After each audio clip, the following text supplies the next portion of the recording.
કચ્છના ભચાઉ ગ્રામ્ય વિસ્તારમાં પોલીસની કાયદો અને વ્યવસ્થાની સ્થિતિ સંભાળવાની કામગીરી પર ગંભીર સવાલો ઉઠી રહ્યા છે, જ્યાં 25 થી 30 લોકોના ટોળાએ અડધી રાત્રે ભારે આતંક મચાવ્યો હતો। હથિયાર સાથે આવેલા અસામાજિક તત્વોએ પથ્થરમારા સાથે અનેક ગાડીઓને તોડફોડ કરી હતી। ફાયરિંગ ઘટનાને પણ અંજામ આપ્યો હતો અને આખા વિસ્તારને બાનમાં લીધો હતો। જોકે ઘટનાના સીસીટીવી ફૂટેજ સામે આવતા હાલ પોલીસ દોડતી થઈ ગઈ છે અને તપાસનો ધમધમાટ શરૂ કર્યો છે। વિગતે વાત કરીએ તો આ અસામાજિક તત્વોના આતંકની ઘટના કચ્છ ભચાઉના રામપર ગામે બની હોવાનો અહેવાલ જોવા મળ્યો છે। અહેવાલો મુજબ રામપરના પૂર્વ સરપંચ સાથેના મનદુખ બાબતે ગત તારીખ 25મી માર્ચને બુધવારે રાત્રે 12 વાગ્યાની આસપાસ 25 થી 30 લોકોનું ટોળું હાથમાં લાકડી, ધોકા, પાઇપ સહિતના જીવલેણ હથિયારો સાથે રામપર ગામે ધસી આવ્યું અને તેઓએ ગામમાં પથ્થરમારો અને તોડફોડ શરૂ કરી। ઘટના દરમિયાન આ શખ્સોએ 3-4 રાઉન્ડ ફાયરિંગ પણ કર્યું હતું।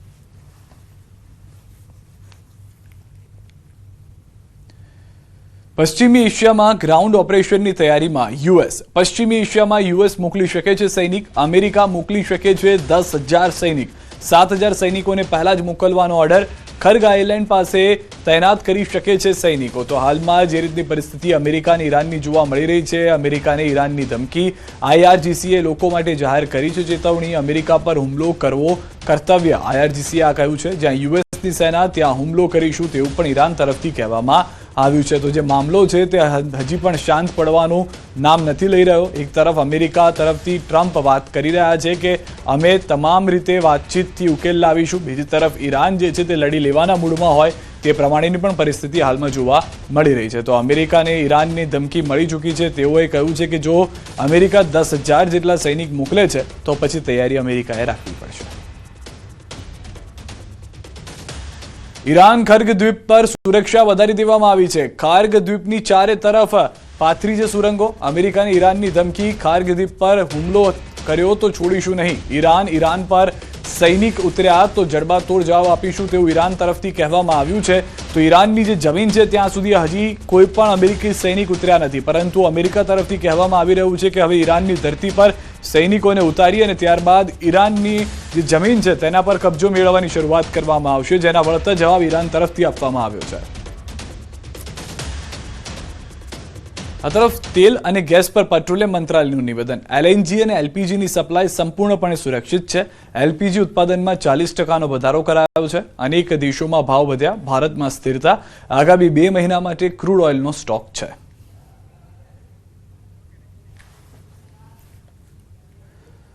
સુરેન્દ્રનગરમાં પુત્રવધુએ પ્રેમી સાથે મળી સસરાની કરી છે હત્યા। વઢવાણ તાલુકાના ફૂલગ્રામ ગામે ધોળા દિવસે આધેડની હત્યા। આડા સંબંધનો ઠપકો આપતા ઉશ્કેરાઈ કરી હત્યા। પાઇપ અને લાકડાના ધોકાના ઘા ઝીકી આધેડની હત્યા કરી। પ્રેમ સંબંધ ન રાખવા સસરાએ આપ્યો હતો ઠપકો। પોલીસે 3 આરોપીની કરી છે ધરપકડ। વઢવાણના ફૂલગ્રામમાં લગ્નેતર સંબંધોના કરુણ અંજામમાં પુત્રવધુએ પ્રેમી સાથે મળી સસરાની હત્યા કરી નાખી છે। પુત્રવધુ ચકુબેન અને તેના પ્રેમી સોહેલ વચ્ચેના આડા સંબંધો અંગે સસરા વારંવાર ઠપકો આપતા ઉશ્કેરાય। પુત્રવધુએ લાકડાના ધોકા અને લોખંડના પાઇપ વડે સસરા પર હિંસક હુમલો કરી તેમને મોતને ઘાટ ઉતાર્યા। જે બાદ જોરાવરનગર પોલીસે ગણતરીની કલાકોમાં જ 3 આરોપીની ધરપકડ કરી છે।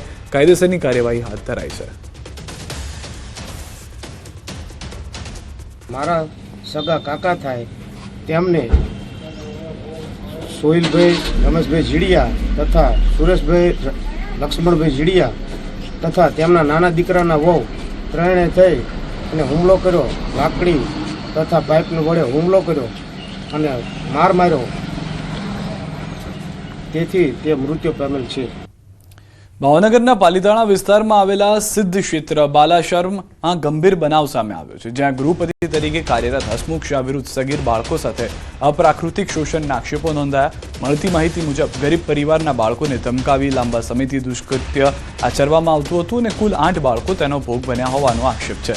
બાળકોના પરિવારે SP સમક્ષ રજૂઆત કરતા પાલીતાણા ટાઉન પોલીસ સ્ટેશનમાં પોક્સકો સહિતની કલમો હેઠળ ફરિયાદ નોંધી છે। પોલીસે બાલાશ્રમમાં તપાસ કરી નિવેદનો નોંધ્યા છે અને હાલ ફરાર આરોપીની શોધખોળ શરૂ કરી આગળની કાર્યવાહી હાથ ધરી છે। મારો છોકરો છેલ્લા 6 વર્ષથી ભણે છે। એની સાથે ત્યાંના ગૃહપતિએ, જેમનું નામ છે હસમુખભાઈ શાહ, એ છેલ્લા 3 વર્ષથી એની સાથે દુષ્કૃત્ય આચરે છે। હવે એના માટે અમે ન્યાયની માંગણી સાથે અહીંયા ભાવનગર SP સાહેબને, પાંડે સાહેબને મળવા આવ્યા છીએ। રાજકોટમાં એક મકાનમાં થયું છે બ્લાસ્ટ. સાધના સોસાયટીમાં આવેલા મકાનમાં ગેસના બાટલામાં વિસ્ફોટ થયો છે. અચાનક બ્લાસ્ટ થતા એક વ્યક્તિ ઇજાગ્રસ્ત થયો છે. મકાનમાં અન્ય જ્વલનશીલ પદાર્થો હોવાની માહિતી સામે આવી છે. પોલીસ અને ફાયર વિભાગે ઘટના સ્થળે પહોંચી વધુ તપાસ હાથ ધરી છે. તો દ્રશ્યોમાં પણ જોવા મળી રહ્યું છે તે પ્રમાણે મકાનમાં ગેસના બાટલામાં વિસ્ફોટ થવાને કારણે આખું મકાન જે છે તે નુકસાનગ્રસ્ત થયું છે. અચાનક બ્લાસ્ટ થતા એક વ્યક્તિ પણ ગંભીર રીતે ઇજાગ્રસ્ત થયા છે. સદનસીબે ફાયરના જવાનો તુરંત ઘટના સ્થળે પહોંચ્યા હતા અને પાણીનો મારો ચલાવી આગને કાબૂમાં પણ લઈ લીધી હતી. સુરતમાં ડુમ્મસ રોડ પર ફાર્મમાં આગ લાગી હતી. મહેક ફાર્મના પંડાલના વેસ્ટેજમાં ભીષણ આગ લાગી. ધુમાડાના ગોટે ગોટા દૂર દૂર સુધી દેખાયા. ફાયર વિભાગની ટીમે પાણીનો મારો ચલાવી આગ પર કાબુ મેળવ્યો. 1 કલાકની ભારે જહેમત બાદ આગ પર કાબુ મેળવ્યો. આગની ઘટનામાં મોટા નુકસાનીની આશંકા છે. અરવલ્લીથી પણ સમાચાર. ભિલોડાના વેજપુર જંગલમાં આગનો બનાવ છે. જંગલમાં આગ લગાવનાર શખ્સ ઝડપાઈ ગયો છે. પોલીસે બાબુ પાંડોરની કરી છે અટકાયત. વન વિભાગ દ્વારા જંગલની સુરક્ષાને લઈને મહત્વની કામગીરી. વેજપુર જંગલ ગઈકાલે લગાડવામાં આવી હતી આગ. વન વિભાગે આરોપી પાસેથી 15,000નો દંડ વસૂલ કરી કાર્યવાહી કરી હોવાની જાણકારી.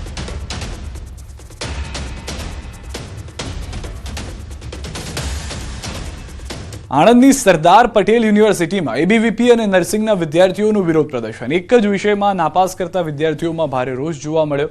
વિદ્યાર્થીઓ ઉગ્ર રજૂઆત કરતા વીસી ચાલુ કાર્યક્રમમાંથી ભાગી ગયા. એબીવીપી અને વિદ્યાર્થીઓમાં ઉગ્ર રોષને લઈને પોલીસ બોલાવવાની ફરજ પડી. સમસ્યાના નિરાકરણ માટે વીસીએ 1 અઠવાડિયાનો સમય માંગ્યો. અઠવાડિયામાં નિરાકરણ લાવવાનું આશ્વાસન આપ્યું.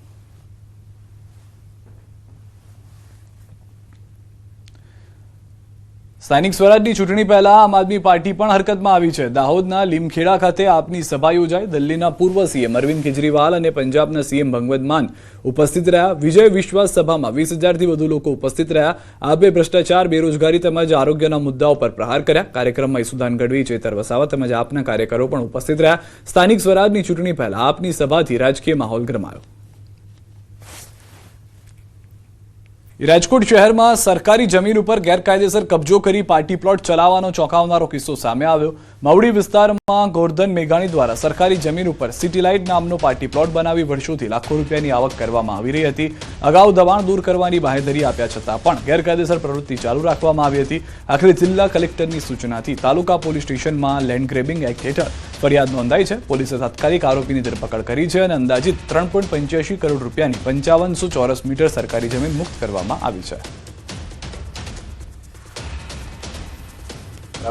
જમીન જે ગોરધનભાઈ ઉકાભાઈ મેઘાણી દ્વારા સિટી લાઇટ પાર્ટી પ્લોટ બનાવી અને તેના આગળ તેણે ફોલ્ડિંગ દિવાલ બનાવી, ઇલેક્ટ્રિક રૂમ બનાવી, મોટર પાણીનો ટાંકો બનાવી તેમજ પાર્કિંગ એરિયા બનાવી ગેરકાયદેસર કબજો કરે. આધારે રાજકોટ તાલુકા પોલીસ સ્ટેશનમાં મામલતદાર શ્રી દક્ષિણ વિભાગ નાઓ દ્વારા ફરિયાદ આપતા તે આરોપી વિરુદ્ધ ગુનો દાખલ કરી અમદાવાદ